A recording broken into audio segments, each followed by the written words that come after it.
Hi there, this is John here again. So let's get stuck into the Tamiya Hornet. Guys, this goes back a long time for me. The Tamiya Hornet was the very first Tamiya and the very first radio control car of hobby grade that just got me suckered into this to begin with. And apart from a hiatus because of work commitments and things for the young man that was growing up, I kind of left and then came back. Wish I never left, mind, but I can't change that. But here I am. This is the Christmas 2022 gift that my lovely wife brought me, so that I can relive my days of being 13. And this is the Tamiya Hornet. This is beautiful. Yeah, I'm looking forward to putting this one together. It's not a hard kit to build. It's a very easy kit to build. But the memories it's going to bring back. So here we have the this is the re-release version. Would have had a manual speed controller, would have had the hump packs for the 7.2 nickel cadmium batteries. We would have had one of those resistor type things that's used to draw the motor away, and it would have had those plastic bushings. Tamiya still got those plastic bushings. Come on guys, get rid of those. Surely the production costs for plastic bushings against bearings, there can't be that much difference, really. Come on guys. Anyway, but here we are. What a lovely model. Let's get into it. Let's get into the manual. So obviously the first sort of pages is the do's and don'ts, what you can, what you need, etc. And then we'll crack into step one, and there's this one. Step one, you're kind of getting straight into the gearbox. Love it. The first thing you notice is when getting your components out here, you have to get all the bags open. None of this bag A, then bag B, then bag C, and so forth. Here, old-fashioned Tamiya, boom, straight in. Bags open, put them into tubs, which is what I always do. Get everything out. So one of the things we're going to do straight away, you notice metal bearing and plastic bearings. These over here, we don't want those. We are going proper bearings. Courtesy from an eBay seller, got some bearings. Sean Photo over on eBay. If you haven't seen him, he's available in the UK. Great guy and really quick service. Needs some rest of the bag. So from bag B, need one of these guys, 3x12mm. You'll see a few other components on this napkin at the same time. We need the BB3, which is the 5x30mm shaft. We need this guy here, BD3, which is a spacer, like a collar, which is 5x5.5mm. And we need these little three shafts here, which are 3x14mm. And you'll also see we need some hardware. We need the main shafts here, which are your shafts for your going out to your wheels and from your gearbox to your wheels. You need these large bevel gears. You're going to need your main counter gear. You're also going to need your differential gear and your small bevel gears as well. A little cap that says oil on it. This is courtesy of the tree, so you'll have to pop onto the tree. I believe it's a B tree, B1. And you also need B4, and you'll also notice sort of over here I've got the other one ready for myself as well, B3, because you need to cut off any nibbles, as they say. Right, it's a case of putting this all together and greasing this all up.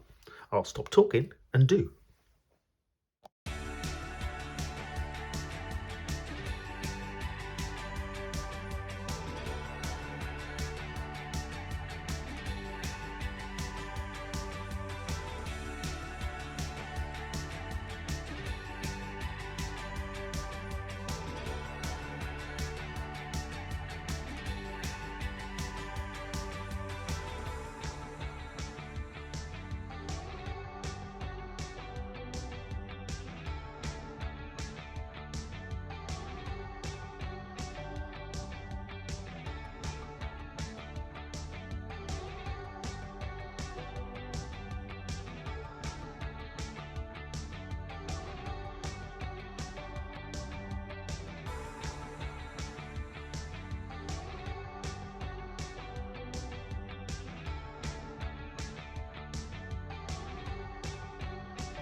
You see there, sort of greased all around in there. Let's put the two halves of the gearbox together now, shall we?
And step 3, we need some more component parts.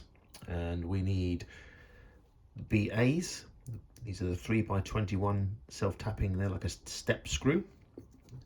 Use my pointer device. Fat fingers can't see what's doing. You need the pinion, 18 tooth pinion. You also need these as well, which are the BC ones, which are the 3x27mm screw. And so this is sort of bag C, bag A, etc. So that's how it's sort of denoted on Tamiya. Also need this little guy here, because this is going to be the little grub screw, the 3mm grub screw, the BC7 that goes inside the pinion. We need also this part, the B2. We also need this part, which is the D2. It's counter opponent on the other side of the axle, which is the D6. We also need our 540 motor. And look, Nanny, no cardboard spacer required. Yay! Oh dear. Yeah, sorry, Nanny and I. If you haven't checked out Nanny's channel, go and check him out. He's Nanny RC. He's brilliant. But yeah, normally most of the Tamiyas these days have a cardboard spacer that fits here. Well, this one doesn't have one. Yay! Let's put all this together.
Okay, we're now on step 4. Step 4, we need the main bathtub chassis.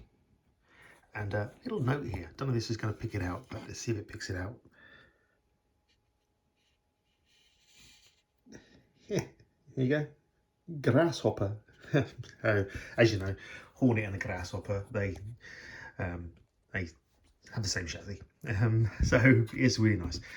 So some bag Bag D, this is actually the main metal bag D. A couple of those 3mm flanged nuts. In bag A we need the 3mm washers, and in bag C we need the BC2 screws, the 3x15 machine screws. We also need these two items. This is D5 and D4 here, so they're going to go on our chassis underneath there. So let's put it all together. Oh, and just a little note there, it just says knock out that little bit there and that bit there. Okay, done. Let's put this together. So just something to be wary of. So the D4, which is this part, you need to make sure you get this the right way round. So looking at the drawing, D4, okay, get it that way round, okay, and D5 is the other way around, okay, and then they will go in their respective holes, D4 and D5, okay.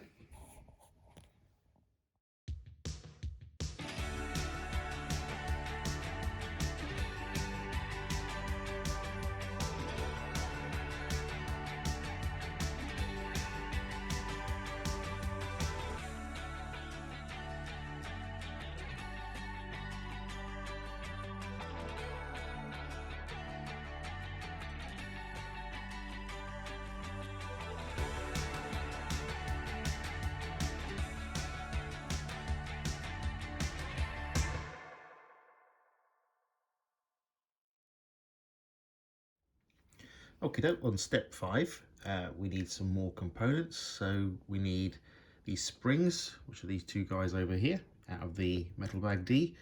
We need a couple of BB1s, which are 3x12mm. So we need a couple of those. And we're also going to need these components here, which are our D11s and D12s. These components here.